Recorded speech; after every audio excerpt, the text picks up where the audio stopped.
সামলাইতে পারি না, এদিক সেদিক ডানে বামে তাকাই, লোক যদি না থাকে আস্তে করে উঠায় পকেটে রাখি, এরকম লোক আছে না নাই? আছে না নাই? কেউ হয়তো বা মনে করে 100 টাকা দিয়ে লাভ কি, যাক এটা পড়ে রয়েছে থাক, আর সামনে আরেকটু যাওয়ার পর যখন দেখেন 500 টাকার একটা নোট, তখন আর লোক সামলাইতে পারে না, ডানে বামে তাকাই টাকাটা উঠাইয়া পকেটে রাখে। কথা বলেন ঠিক কিনা? এই 500 টাকা তোমার ইমানের মূল্য হয়ে গেল। অথচ সাহাবী কিরামের কাছে তাদের জীবন চলে গেছে, এরপরে ইমান থেকে সরে দাঁড়ায় নাই, জীবনের সব সম্পদ ব্যয় হয়ে গেছে, এরপরেও ইমান থেকে সরে দাঁড়ায় নাই। ইমান বুকে নিয়ে তারা ছিল, ইমান বুকে নিয়ে কবরে গেছে। চিৎকার দিয়ে বলেন সুবহানাল্লাহ। হযরত বিলাল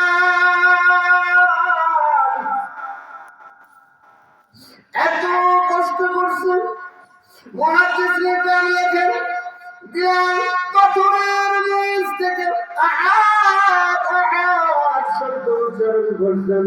আহাদ বললেন না আল্লাহ পাকের একটা সিফাতি নাম, যার অর্থ হইল আল্লাহ এক, একক, আল্লাহর কোনো শরীক নাই। কথা বলেন ঠিক কিনা?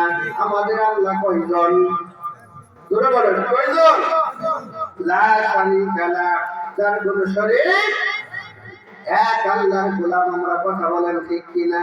হযরত বিলাল বলতেন আমার আল্লাহ একজন, মক্কার মুশরিকরা তো 360 মূর্তির পূজা করত, এক একজনে এক এক খোদা মানত, সূর্যকে খোদা মানত, এইরকম চন্দ্রকে খোদা মানত, এইরকম বড় একটা গাছ দেখলে ওটাকে অনেকেই ভক্তি শ্রদ্ধা করে খোদা মানত। হযরত বিলাল বোঝাইতেন মক্কার কাফের, আমি সূর্যকে খোদা মানি না, আমি চন্দ্রকে খোদা মানি না, আমি যাকে খোদা মানি তিনি হইলেন এক একক, তার কোনো শরীক নাই। চিৎকার দিয়ে বলেন আল্লাহু আকবার। চিৎকার দিয়ে বলেন রিজিকের মালিক কে? আরো জোরে বলেন কে? হায়াতের মালিক কে? সুস্থ রাখার মালিক কে? অসুস্থ করার মালিক? হযরত বিলালকে অপমান করা হইতো, এমনকি উমাইয়া আমারে মুসা এইভাবে ধরে জিহ্বাটা টেনে ধরছে। উমাইয়া কাফের ডাক দিয়া বলে ও বিলাল, এই জিহ্বা দিয়ে তো কালিমাটা পড়ছো, এই জিহ্বাটা আমি টেনে ছিঁড়ে ফেলবো, তুমি কালিমাটা ছেড়ে দাও। বিলাল বলে না না না, আমি জবান দিয়ে কালিমা পাঠ করছি, এই কালিমা মুখে রাখি না, এই কালিমা আমি অন্তরে রেখে দিয়েছি। সুবহানাল্লাহ। আমরা কালিমা পাঠ করি জবানে, অন্তর পর্যন্ত যাই না। কথা বলেন ঠিক কিনা?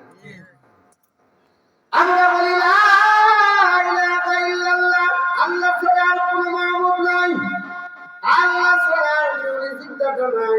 সম্মানের মালিক হইলেন আল্লাহ, রিজিকের মালিক হইলেন আল্লাহ। কথা বলেন ঠিক কিনা? আবার অনেক সময় এইরকম সাক্ষ্য দেওয়ার পরে আবার বলি, আমি যদি এইরকম ব্যবসা না করতাম আজকে আমার এইরকম সংসার চলতো না। জোরে বলেন নাউযুবিল্লাহ। এরকম কথা বলেন না বলে? যদি আমার চাকরি না থাকতো সংসার চলতো না, এটা হলো শিরক। রিজিকের মালিক কে? জোরে বলেন কে? রিজিক আল্লাহ দিবেন। ওয়ামুর আহলাকা বিসসালাতি ওয়াসতাবির আলাইহা লা নাসআলুকা রিজকা নাহনু নারযুকুকা ওয়াল আকিবাতু লিত-তাকওয়া। চিৎকার দিয়ে বলেন আল্লাহু আকবার। আল্লাহ পাক বলেন হাবিব আপনি নামাজ পড়ুন, পরিবার পরিজনকে নামাজের হুকুম করুন, রিজিক আমি আল্লাহ দিব। রিজিক দিবেন কে? জোরে বলেন কে?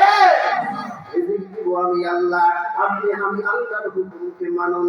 আমরা যদি আল্লাহর হুকুম ঠিকমতো মানতাম, আমরা যদি আল্লাহর পাগল হইতে পারতাম, আল্লাহ তাআলার দ্বীনকে পরিপূর্ণ রূপে মজবুত ভাবে আঁকড়ে ধরতে পারতাম। রিজিক দিবেন আল্লাহ, দুনিয়া এবং আখিরাতে সম্মানও দিবেন আমার আল্লাহ। কথা বলেন ঠিক কিনা? বন্ধুরা আমার যেই কথা বলতেছিলেন, হযরত বিলাল বলতেছে আমি কালিমা জবান দিয়ে পড়েছি, জবান পর্যন্ত এই কালিমা শেষ ঠিকানা না, ওই কালিমা আমি অন্তরে রাখছি, জবান দিয়ে কালিমা পড়ে অন্তরে কালিমা রাইখা দিছি। তুমি আমাকে আঘাত করতে পারো, তুমি আমাকে অপমান করতে পারো, আমি কিন্তু ঈমান দিব না। উমাইয়া রাগ হয়ে গেল, কারণ কাফেররা মুসলমানের শত্রু না বন্ধু? সবাই বলেন শত্রু না বন্ধু? শত্রু। যখন সে বেলাল আল্লাহর কথা বলে, নবীজির মুহাব্বতের কথা বলে, কাফেররা তো সহ্য করতে পারে না, এইভাবে জিহ্বাটা দইরা জিহ্বাটা টান দিয়ে ধরে লোহাটা গরম করে বন্ধু আমার হযরত বিলালের নাক বরাবর ধরছে, ধরে বলে বিলাল কালিমাটা যদি না ছাড়ো, গরম লোহাটা জিহ্বার ভিতরে ঢুকে। বিলাল দুই চোখের পানি ফেলে চিৎকার দিয়ে বলে, ও দুনিয়ার মালিক, ও আমি তোমার গোলাম, তুমি আমার মালিক, কিন্তু আসল মালিক তো একজন আছে, তিনি হলেন আল্লাহ। তুমি কে?